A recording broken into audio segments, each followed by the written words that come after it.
मैं हूं सोनिया। दूरदर्शन चंडीगढ़ विशेष में आप सभी का स्वागत है। कोरोना महामारी और उससे जुड़े डर ने आज समाज के हर पहलू को और हमारी निजी जिंदगी को बदला है, हमारे दृष्टिकोण को बदला है। वो क्षेत्र जहां पर कोविड पैंडेमिक का सबसे गहरा और व्यापक असर दिखाई दिया, उन क्षेत्रों में से एक है शिक्षा, यानी कि हमारा एजुकेशन सेक्टर। यूनेस्को की एक रिपोर्ट के मुताबिक अकेले भारत में तकरीबन 32 करोड़ विद्यार्थी ऐसे थे जिनका कोरोना काल का सीधा सीधा असर उन पर दिखाई दिया।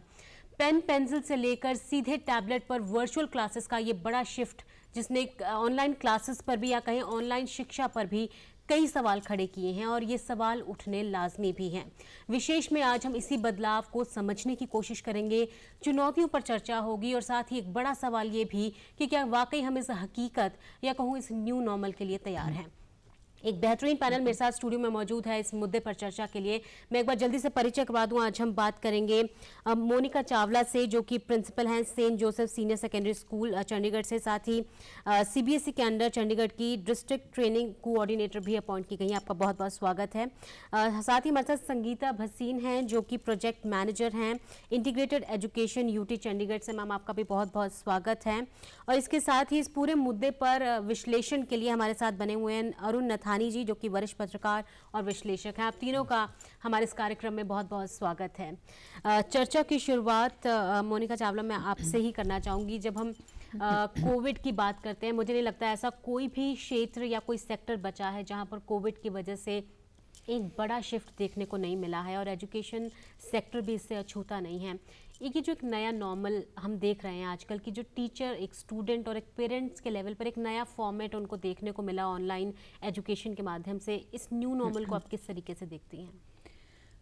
इसका जो आंसर है वो सिरेनिटी प्रेयर में बहुत अच्छा दिखाई देता है। यदि हम सिरेनिटी प्रेयर के वर्ड्स को देखें, O Lord grant me the serenity to accept the things which I cannot change, that is pandemic, and grant me the courage to change the things that I can, that is pedagogy, the tools of teaching, right, and grant me the wisdom to know the difference between the two, so that we don't get depressed, we don't get anxious, we don't get stressed.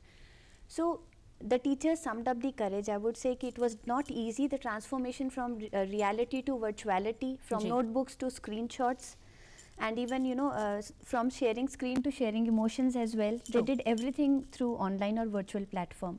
So it needed 3 C's amongst all teachers. They had that courage that we are going to take this obstacle as an opportunity, right, not as an obstacle.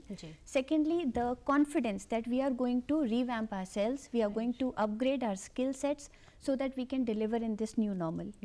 And third was conviction that we are going to reach every child and deliver what we actually want, so that we can achieve the learning outcomes as per every grade, and not let the learning gap creep in. So I think they really did it very well, and the whole world has seen it that we could actually achieve the learning outcomes to a great extent. Exceptions are always there, but I think teachers did a great job. चलिए, ये तो बात होगी कि बहुत कुछ सीखने को मिला, और ये बहुत साफ तरीके से, क्योंकि ये बहुत ही सडन था, इसके लिए प्लानिंग नहीं की गई थी, तो निश्चित तौर पे बहुत सारे लेसन्स जो हैं वो भी हमें सीखने को मिले होंगे। संगीता भसीन जी, मैं आप पर आना चाहूँगी। जब हम फिजिकल टीचिंग और एक डिजिटल टीचिंग की बात करते हैं, तो इन दोनों में कितना बड़ा फ़र्क आप देखती हैं? और ख़ास करके मैं सरकारी स्कूलों की बात कर रही हूँ, तो आप उसे ही रिप्रेजेंट भी कर रही हैं। क्या कुछ चुनौतियाँ आपके सामने थी, क्योंकि आप उस सेक्शन से भी डील करती हैं जो अंडर रिसीवर्स हैं, अंडर प्रिविलेज्ड हैं? उन बच्चों में क्या दिक्कतें आपने देखी और किस तरीके से इस फ़र्क को आपने उन बच्चों के भीतर देखा है? अगर हम फिज़िकल टीचिंग की बात करें, क्लासरूम टीचिंग की, तो उसमें बच्चों को सबसे बड़ा बेनिफिट ये होता है कि जो बच्चा इंटरेक्ट करता है टीचर से, अपने बच्चों के साथ, अपने कोलीग्स के साथ, और उसका एक रूटीन होता है कि उसको टाइम से स्कूल जाना है, उसको प्रेयर करनी है, मिड डे मील खाना है, एक रूटीन होता है, और वो टीचर से आई टू आई कॉन्टेक्ट करके अपनी मन की सारी बातें अच्छे से कर पाता है। और दूसरी तरफ जो ऑनलाइन टीचिंग है, उसमें क्या है कि जिनके पास इंटरनेट सुविधा है उनके लिए वो काफ़ी हद तक इजी था, लेकिन कुछ बच्चे ऐसे भी हैं जिनके घर पर ये सुविधा नहीं थी या बिजली नहीं आती थी, उस कंडीशन में उनको ये प्रॉब्लम आई है। लेकिन ऑनलाइन टीचिंग ऐसे समय में, जबकि कोविड-19 के टाइम कोई और जरिया नहीं था पढ़ाई का, तो उस समय हमारे लिए एक वरदान ही साबित हुई है कि बच्चे कम से कम हम टीचर्स के साथ जुड़े रहे, तो वो उन बच्चों के साथ मिलके उन्होंने इंटरेक्शन होती रही। जो बच्चे हमारे ये गरीब तबके का बच्चा है जो कॉलोनीज़ में रहता जी। है, उनके साथ हमें ये समस्या आई कि उनके घर में इंटरनेट की सुविधा नहीं थी।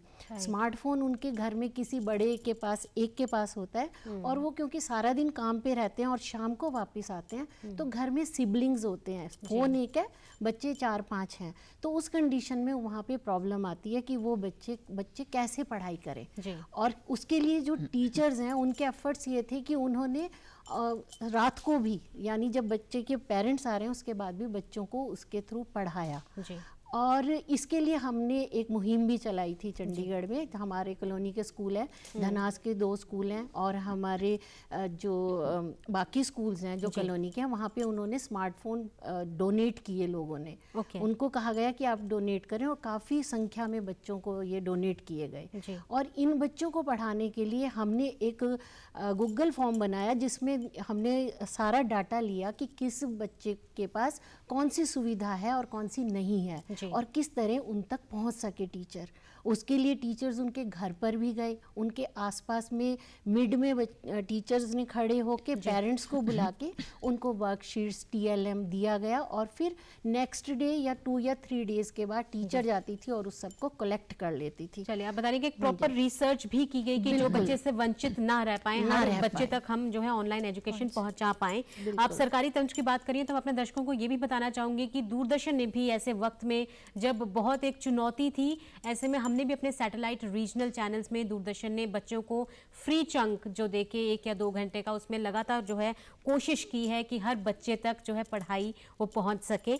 ऐसे में दूरदर्शन भी हमेशा उसके साथ खड़ा है। अरुण नथानी जी, मैं आप पर आना चाहूँगी।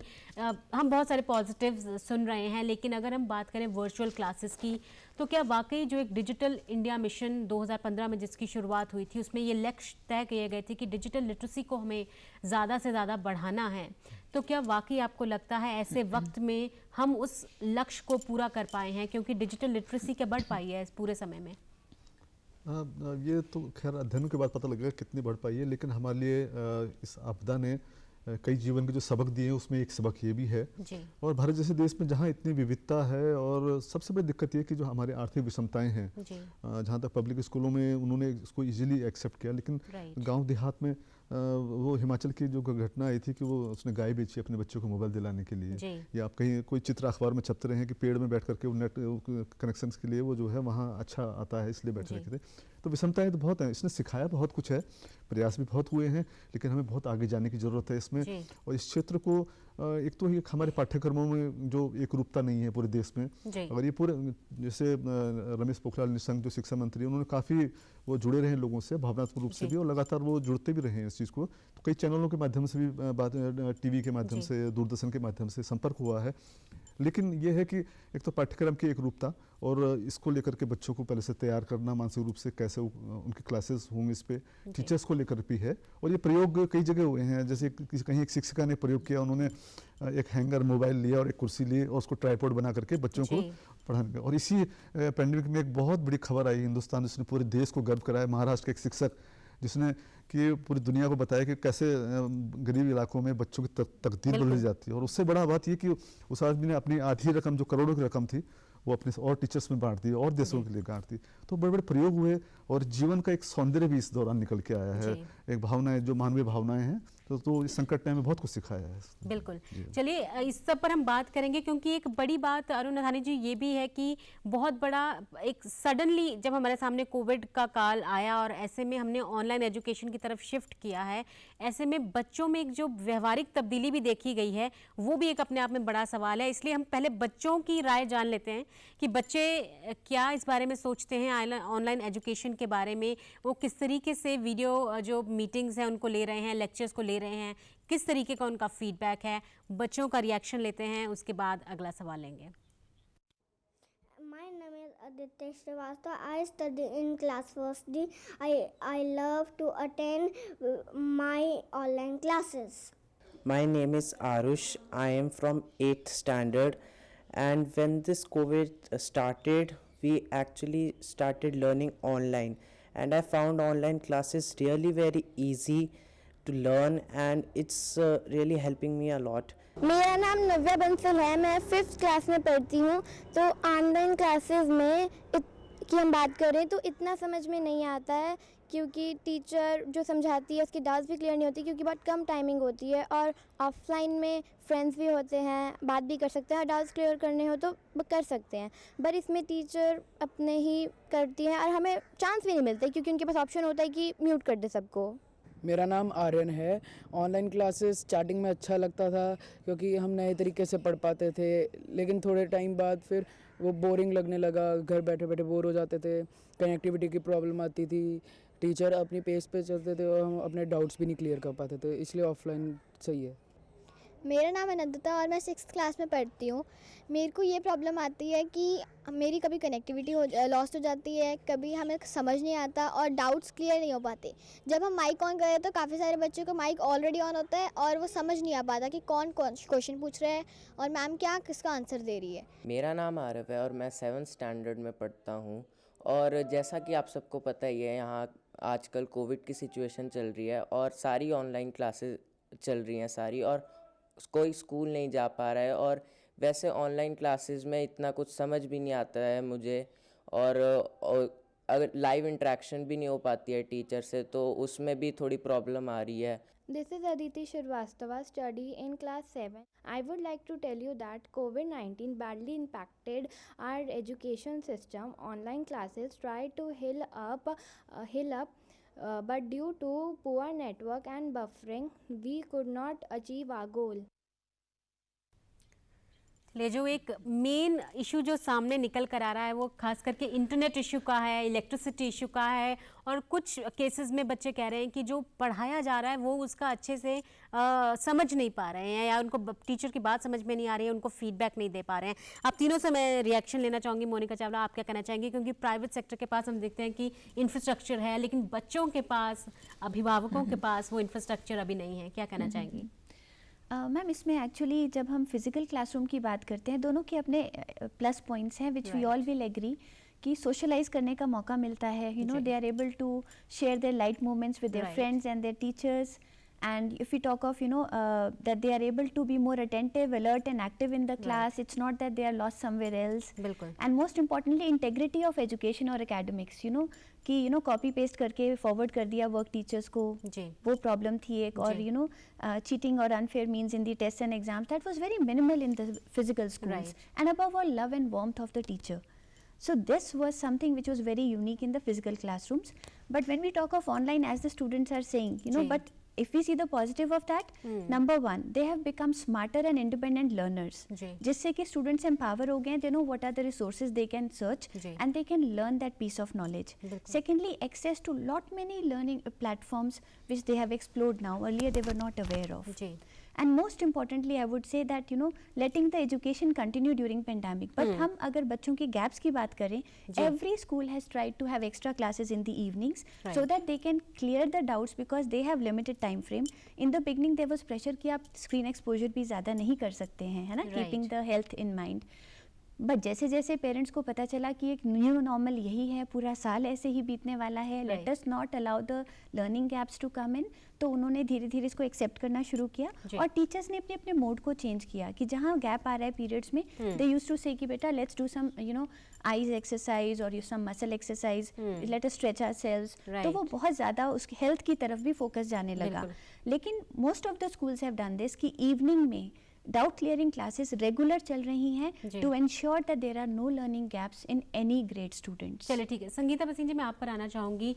क्या आपको ऐसा नहीं लगा बच्चों की बात सुन के कि जो एक फेस टू फेस इंटरेक्शन होता था ट्रेडिशनल वे ऑफ टीचिंग में, क्लासरूम में बच्चा बैठा है और एक आई टू आई कांटेक्ट हो पा रहा है, शायद उस सोच में तब्दीली नहीं आ पाई है, इसलिए बच्चों को और टीचर को दोनों में शायद ये दिक्कत आ रही है कि ऑनलाइन एजुकेशन के साथ नहीं जुड़ पा रहे हैं इतनी खास करके. आपका सरकारी स्कूल में अगर मैं बात करूँ तो अनुभव कैसा रहा है? ये बिल्कुल सही है कि जो फिज़िकल हमारी टीचिंग है उससे बेहतर तो कुछ भी नहीं है, लेकिन जो ऑनलाइन टीचिंग है, जैसे कि पहले भी मैंने कहा था कि वो भी अपने आप में एक अच्छी चीज़ हुई है कि ताकि बच्चे जुड़ तो सकें. लेकिन जो बच्चे थे जिनके साथ हम किसी भी वजह से ना जुड़ पाए, उनके लिए हमने टीचर्स को उनके पास भेजा है जी। और ऐसे बच्चे, इनके लिए हमने सैटरडे एक्टिविटीज़ रखी थी बच्चों के लिए, ताकि बच्चे सैटरडे को अपनी एक्टिविटीज़ करते थे, ऑनलाइन डालते थे। तो इसमें ये भी हमने देखा है कि वो टीचर्स के साथ कुछ बच्चे ज़्यादा भी जुड़े हैं। कुछ बच्चे होते हैं जो क्लास में कभी उनको मौका नहीं मिलता, या टीचर भी 2-3 बच्चों को ये बार बार बुलाती है, लेकिन इस क्या था, बच्चों ने अपनी जो इनर क्वालिटीज़ थी उनकी, वो उभर के आई हैं। सब ने उसमें हिस्सा लिया। सब जिन बच्चों का पता भी नहीं था उनमें ये टैलेंट है, क्योंकि Saturday is the activity day, तो उस दिन उन्होंने अपना पूरा हमें 100% दिया, डांस किए, वो किए। तो उससे, और उसके साथ साथ हमने ऑनलाइन जो फेस्टिवल्स सारे आए हैं आपके, दिवाली, दशहरा, क्रिसमस, वो बच्चों ने सेलिब्रेट किए, कार्ड्स बनाए, उनको शेयर किया, और वो खुल के सामने आ पाए। तो ये हम कहेंगे कि ये हमें इसका फ़ायदा भी हुआ है। बाकी जो फिजिकल है उसका कोई कंपैरिजन फिलहाल नहीं comparison किया जा सकता। मोनिका जानवा जी, आप कुछ ऐड करना चाह रही थी। तो इसमें जैसे हमें लगा कि कुछ बच्चे एंशियस फील कर रहे हैं और निगलेक्टेड या आइसोलेटेड फील कर रहे हैं कि they not able to meet their friends. For them it's very difficult to not meeting their friends, it's a kind of punishment. So we realise this and we felt कि जब session start भी नहीं हुआ था तब ये problem आई थी। उन्होंने अपने नई टीचर को कभी मिला नहीं था। They had not met the teacher, they never knew how she is, what is her liking, what is her disliking. तो हमने क्या किया, वीकेंड्स पे चिट चैट सेशंस रखे कि सिर्फ एकेडमिक्स के लिए टीचर उनसे नहीं मिलेगी, वो उनके फियर्स को एड्रेस करने के लिए, उनकी एंजाइटी को एड्रेस करने के लिए और स्ट्रेस लेवल्स को एड्रेस करने के लिए भी उनसे वीकेंड्स पे मिलेगी, जहाँ सिर्फ वो इनफॉर्मल बातें करेंगे और एक दूसरे को थोड़ा समझेंगे और एक ट्रस्ट और एक बॉन्ड एस्टैब्लिश होगा। ढूंढने की कोशिश जरूर जो है वो लगातार की जा रही है। अरुण नथानी जी, मैं आपसे जानना चाहूँगी, जब हम बात कर रहे हैं ऑनलाइन एजुकेशन की, 2 पहलू खुलकर सामने आते हैं। एक ऐसा कि ऐसे कुछ बच्चे हैं जो दूर दराज इलाकों में रहते हैं और शायद इंटरनेट और बिजली जैसी सुविधाओं से महरूम हैं, वो इसका इस्तेमाल नहीं कर पा रहे हैं। और दूसरा पहलू ये है कि ऐसी केस स्टडीज़ भी इस 1 साल में सामने आई है जहाँ पर लड़कों को मोबाइल देने में अभिभावकों को कोई परेशानी नहीं है, लेकिन जब लड़कियों की बात आती है तो वो नहीं चाहते कि ज़्यादा स्क्रीन टाइम जो है वो लड़कियाँ उस पर दें और पढ़ाई को आगे कंटिन्यू करें। तो ऐसे में एक जेंडर बायस भी सामने निकल कर आया है। आपको क्या लगता है कि जो डिजिटल टीचिंग है, एक डिजिटल डिवाइड तो नहीं क्रिएट कर रही है? नहीं, तो मैं मानता हूँ बेटी बेटी के आधार पे कितना है इस बारे में अभी शोध किया जाना बाकी कितना है, लेकिन आज के ज़माने में सब लोग प्रगतिशील लोग हैं। और हरियाणा, पंजाब, जहाँ जनसंख्या का बहुत अंतर नज़र आता था, वो बहुत बदलाव आ रहा है, सोच बदली है, बेटियों को भी उतना अधिकार दे रहे हैं। लेकिन इससे जुड़े हुए कई और पहलू सामने आते हैं कि जो हमारी जो सिस्टम है हमारा, उसको बदलने की ज़रूरत है। इंटरनेट की जो उसकी जो गति है संसाधनों की, बल्कि पूरे देश को जोड़ने की बात है एजुकेशन को लेकर के। जो संसाधन दिल्ली में उपलब्ध हैं वो दूर दराज के इलाकों में भी उन सब स्कूलों में उपलब्ध होने चाहिए, ताकि कनेक्टिविटी पूरे देश की जुड़ सके उससे, है ना। कहीं तो बिल्कुल संसाधन नहीं है ग्रामीण इलाकों में। तो दूसरी बात ये कि जो ऑनलाइन एजुकेशन है, कभी जो परंपरागत शिक्षा है उसका कोई विकल्प नहीं बन सकता। जब स्कूल की पढ़ाई होती है तो बच्चे मिलते हैं, जुलते हैं, सुख दुख बांटते हैं। एक इंसान एक सामाजिक प्राणी है, जो साथ बैठ के खाना खाने में आनंद होता है वो घर में ही नहीं होता। और क्लास में जो टीचर का डर होता है वो घर में माँ बाप का नहीं होता। उनकी एकाग्रता पे बड़ा फर्क पड़ता है। और दूसरी बात ये कि कुछ समय पहले जब मोबाइल को डांटते थे माँ बाप की बात, पकड़ना मत पकड़ना, अब 24 घंटे उसके हाथ में रहता है। अब वो क्या देख रहा है क्या नहीं देख रहा है, ये माँ बाप को सोचने का पड़ेगा, क्योंकि हम एक बहुत खतरनाक राह में भी बढ़ रहे हैं। बच्चों, अल्पवयस्क बच्चे हैं, उन्हें पता नहीं इसमें क्या है। अब हमें भी नहीं पता हम किसके हाथ में खेल रहे हैं, क्या नहीं खेल रहे हैं। और जो पिछले दिनों ब्लू व्हेल जिस तरह के कार्यक्रम आए हैं, बच्चों को मानसिक रूप से बीमार कर रहे हैं। तो इसमें बहुत सतर्कता की ज़रूरत है। इसके लिए बच्चों के लिए काउंसलिंग भी ज़रूरत है कि वो क्या देख रहे हैं, माँ बाप भी सतर्क रहने की ज़रूरत है। लेकिन अब तो ये जब भी आप उनसे कहते हैं कि आप क्या देख रहे हो, तो कहते हैं जी मैं तो ये क्लास कर रहा हूँ। अब वो क्या कर रहा है, अपने आप में बहुत डिबेटेबल है अरुण नथानी जी की। हेल्थ जो इश्यूज भी सामने निकल कर आ रहे हैं उस पर भी हम चर्चा करेंगे। लेकिन अभिभावकों की, पेरेंट्स की बात हो रही है, तो मैं जानना चाहूँगी कि टीचर्स और जो हमारे पेरेंट्स हैं वो इस नए समाज के बारे में क्या सोचते हैं। ये जो ऑनलाइन एजुकेशन का पूरा फॉर्मेट तैयार हुआ है एकदम से, उसके बारे में उनका क्या कहना है, उनको क्या परेशानियाँ आई, उनसे सुन लेते हैं, उसके बाद हम रिएक्शन लेंगे। मेरा नाम दिव्या है और मैं एक स्कूल टीचर हूँ। और कोरोना आने के बाद क्लासेस पर बहुत ज़्यादा असर पड़ा है। कहने को हम ऑनलाइन क्लासेस ले रहे हैं, लेकिन स्कूल में जैसे बच्चे आते थे और पढ़ते थे सीरियसली, जैसे हम पढ़ते होते थे सारे सब्जेक्ट्स को, अब वो बात तो बिल्कुल भी नहीं रही है। और अगर बच्चों की फ़िज़िकल एक्टिविटी की बात करें, जो क्लासेस लगती होती थी, स्पोर्ट्स की क्लासेस लगती थी और एक्टिविटी लगती थी, अब वो सब ख़त्म हो चुका है। तो अब बच्चों का इंटेलेक्ट जो है वो रिलेटिवली डाउन ही आया है एज अ टीचर, मुझे यही लग रहा है, एज़ कम्पेयर टू जब बच्चे आते थे, अपने डाउट्स भी पूछते थे, प्रैक्टिकली पार्टिसिपेट करते थे, अब वो नहीं रही। पहले जो काम था अब ऑनलाइन क्लासेस पर वो दिखता ही नहीं है, बिकॉज ऑनलाइन क्लासेस में बच्चे आते हैं पर साइन इन करके कई बार गायब हो जाते हैं, उनको बुलाते रहो वो जवाब ही नहीं देते। इससे साफ पता लगता है कि कहने को क्लास लग रही है पर असली क्लास नहीं लग रही है। मेरा नाम विशाल है, मेरी बेटी का नाम आराध्या है। शी इज़ अभी इसकी हमने नर्सरी में एडमिशन कराई है और ड्यू टू लॉकडाउन जैसे आपको मालूम है कि सभी जगह प्रॉब्लम आ रही है। इनिशियली मेरी बेटी तो अभी इनिशियल स्टेज के पर स्कूल जा रही है, तो उससे तो ये भी नहीं पता बेसिकली 1-2 क्या होता है। टीचर्स अपनी तरफ से एफर्ट जरूर लगा रहे हैं ऑनलाइन क्लासेस के अंदर, बट वो she is not able to grab. As a mother मैंने ये सोचा कि ये नोटिस किया कि जैसे पैंडमिक सिचुएशन चल रही थी, स्कूल वालों ने टेक्नोलॉजी का बहुत अच्छा यूज़ किया, ऑनलाइन एजुकेशन बच्चों को देना शुरू करी, प्रोवाइड करी। पर जितने भी ये ऑनलाइन मोड हैं इनके एजुकेशन के, जैसे चाहे जूम हो चाहे माइक्रोसॉफ्ट हैं, इतने बेटर क्वालिटी नहीं आ पा रही है, क्योंकि बच्चा जो फिज़िकली प्रेजेंस में सीख पाता है टीचर से, जो टीचर सामने प्रेजेंट हो के बच्चे को ब्लैक बोर्ड के थ्रू समझा रही है, वो बच्चा वहाँ बैठ के देख रहा है, समझ रहा है टीचर से, और उसी समय रेज हैंड करके क्वेश्चन भी पूछता है। वो डाउट जितने क्लियर होते हैं वो उतने ऑनलाइन मोड ऑफ एजुकेशन से नहीं हो पा रहे हैं, क्योंकि यहाँ से टीचर बच्चा बोलता रहता है कि ma'am I can I ask the question, I guess question, लेकिन टीचर पहले पूछती रहती है कि who is asking the question, mic off कर लो, ऑन कर लो, so lot of time is wasting there, और बच्चा भी प्रॉपर नहीं ग्रेस्प कर पा रहा। और मैथ्स में भी जैसे ज्योमेट्रिकल कोई पोर्शन है वो इतने अच्छे से ड्रॉ करके नहीं एक्सप्लेन हो पा रहे, बच्चा नहीं क्लियर कर पा रहा उस चीज़ को।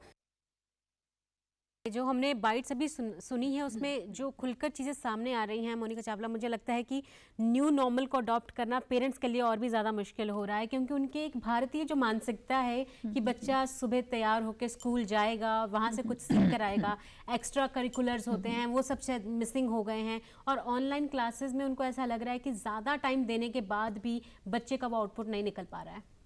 मैम इसमें I would just like to add कि of course parents had lot of problems during the pandemic, because उनको 24/7 अपने बच्चे को हैंडल करना था, और ये भी ध्यान रखना था कि जो असाइनमेंट्स आ रही हैं वो बच्चा करे और उसे समझ कर करे।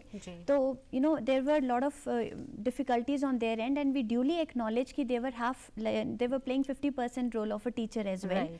बट अगर हम देखें कि बच्चे जो भी प्रॉब्लम्स फेस कर रहे थे ऑनलाइन में, cooperative collaborative learning, team work, ऐसा कुछ भी एक्सपीरियंस वो नहीं कर पाते हैं, दैट इज़ मिसिंग।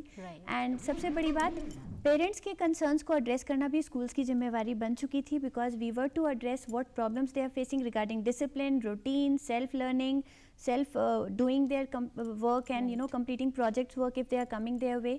तो हमने पेरेंट्स को वीकेंड्स पे पेरेंट वेबिनार्स करने शुरू किए to address their concerns by making a list of what all issues they would be facing, empathising with them and trying to address one issue at a time every weekend so that they feel supported. Counselors, doctors and all experts were there online on the platform so that parents को ये ना लगे कि हम अकेले रह गए, हमारी सपोर्ट के लिए कोई भी नहीं है, बच्चे के लिए इतना होमवर्क रोज आ रहा है. And secondly we care. जब भी कोई बच्चा या पेरेंट या ग्रैंड पेरेंट या अंकल आंट किसी भी एंजाइटी, डिप्रेशन या स्ट्रेस का शिकार होते थे, we were having our counsellors available 24/7 to provide that facility of counselling so that any member of the family can call up and ask for help, and the expert advice was available at their door. So it was something which really helped us to address their concerns, and even parents felt empowered कि हाँ these are the techniques which we can use, जिससे बच्चों की जो lethargic approach है या वो बहुत ज़्यादा you know they have taken a back seat कि अरे पढ़ना इतना important नहीं है, let us enjoy the comforts of the home, let us have our concerns को address करने की कोशिश की गई है. संगीता बसीन आप पर आते हैं, ये तो पेरेंट्स की बात हो गई, लेकिन हम बाइट्स में कुछ टीचर्स के कंसर्न्स भी सुन रहे थे कि उनको भी लगता है कि शायद इतनी जल्दी में जो बिना प्लानिंग के ये शुरुआत की गई है, वहाँ पर उनको समझा पाना भी और बच्चों को समझ पाना भी एक चुनौती साबित हो रहा है. ये बिल्कुल सही है कि ये एक चुनौती थी टीचर्स के लिए. अब तो स्कूल ऑलमोस्ट खुल गए हैं क्योंकि 6th ऑनवर्ड अब स्कूल हमारे ओपन हो गए हैं. तो टीचर्स के लिए सच में बड़ी चुनौती थी क्योंकि उनको हर बच्चे से इंटरेक्ट करना था. एक क्लास में 30 to 40 बच्चे हैं, उनके साथ इंटरेक्शन करना एक मुश्किल बात थी और टीचर्स ने इसमें एक बहुत ही अच्छा रोल अपना निभाया है, क्योंकि जो टीचर्स थे उनकी कहाँ पहले तो होती थी 6 से 7 घंटे ड्यूटी, लेकिन अब वो 16-16 घंटे ड्यूटी दी है, क्योंकि बच्चा जिस वक्त भी उनसे क्वेश्चन पूछता था और टीचर्स हमेशा रेडी रहते थे जवाब देने के लिए। अगर हम बात करें डिप्राइव्ड बच्चों की, जो कि स्लम में बच्चे रहते हैं, तो उनकी समस्या सबसे ज़्यादा थी उन टीचर्स को, क्योंकि उनके पास एक मोबाइल है, वो शाम को ही अवेलेबल होगा, तो टीचर्स अपना घर का काम छोड़ के अपनी फैमिली का करके, लेकिन टीचर्स फिर भी उन्हें टाइम देना पड़ता था, क्योंकि उन्होंने अपना अच्छा रिजल्ट भी देना है। और टीचर्स की एक आदत भी होती है कि वो बच्चों से जुड़ी होती हैं, तो वो उस समय अपना नहीं बच्चों का सोचती हैं। लेकिन आपने कहा कि अब स्कूल खुल चुके हैं, लेकिन क्या वाकई पेरेंट्स संतुष्ट हैं, वो अपने बच्चों को भेज रहे हैं? क्योंकि अभी भी हम अटेंडेंस को 100% तो बहुत मुश्किल हो जाएगा, लेकिन एक अच्छी प्रतिशत अभी भी हम नहीं अचीव कर पाए। अभी हमारी जो अटेंडेंस है वो 37% अटेंडेंस हो रही है, और जो पेरेंट्स हैं वो स्कूल में बच्चों को भेजने से इसलिए झिझक रहे हैं कि हेल्थ इशू की वजह से, लेकिन जो हमारे स्कूल्स हैं, जो टीचर्स हैं, वो उनसे इंटरेक्शन कर रहे हैं कि आपका बच्चा सेफ है, स्कूल में सारी कोविड-19 से रिलेटेड सारी प्रिकॉशंस रखी गई हैं, आप अपने बच्चे को स्कूल भेजिए। तो अब टीचर्स के दोहरी जिम्मेवारी हो रही है, वो ऑफलाइन भी पढ़ा रही हैं और ऑनलाइन भी पढ़ा रही हैं, तो वो उनको डबल मेहनत कर रही हैं। कुछ स्कूल्स में ऐसा हो पाया है कि उन्होंने वहीं से क्लासरूम टीचिंग को ही ऑनलाइन में तब्दील कर दिया है, तो काफ़ी अच्छा प्रयास हमारे टीचर्स ने किया है, और प्रॉब्लम्स भी आने वाले समय में भी उम्मीद यही है कि सकारात्मक परिणाम सामने आएंगे। अरुण थानी जी, आपसे मैं जानना चाहूँगी, और जैसे कि आपने कहा कि हेल्थ इश्यूज़ भी एक बहुत बड़ा सवाल है अपने आप में, क्योंकि बच्चे अब घर में हैं और पेरेंट्स का ये भी कहना है कि वो ज़्यादातर टाइम जो है वो मोबाइल पर अपना बिता रहे हैं। ऐसे में जो एक सोशल स्किल्स हम बात करते हैं, इमोशनल स्किल्स की बात करते हैं, साइकोलॉजिकल स्किल्स की बात करते हैं, उन सब चीज़ों से शायद थोड़ा दूर होते जा रहे हैं। और शायद बहुत रूड होगा ये कहना, लेकिन क्या वाकई बच्चे एंटी सोशल बन रहे हैं ज़्यादा टाइम स्क्रीन पर आने के बाद, क्योंकि उनको प्ले टाइम का टाइम नहीं है, दोस्तों से मिलने का टाइम नहीं है, इंटरपर्सनल स्किल्स नहीं यूज़ हो पा रहे? हाँ बिल्कुल, ये बहुत ख़तरनाक चीज़ है हम लोग बच्चों को लेकर के, क्योंकि उनके बॉडी पोस्चर्स और रात को जो नीली तेज़ आंखों में जिस तरह से वो मोबाइल फिर वो आज़ादी लेते हैं, फिर उसमें गेम खेलने और ऐसे से वो गेमों में इन्वॉल्व जाते हैं। कभी रात को 1 बजे तक बैठे हुए हैं, 2 बजे तक बैठे हुए हैं, तो उनकी सिटिंग पोस्चर, उनका सोने का समय, उनकी आँखें, और ये देर सवेर चीज़ें उनको नुकसान पहुंचाएंगी ये आंखों, क्योंकि बच्चों पेरेंट्स को भी लगातार आंखों के बच्चों के टेस्ट वेस्ट कराने चाहिए उनको।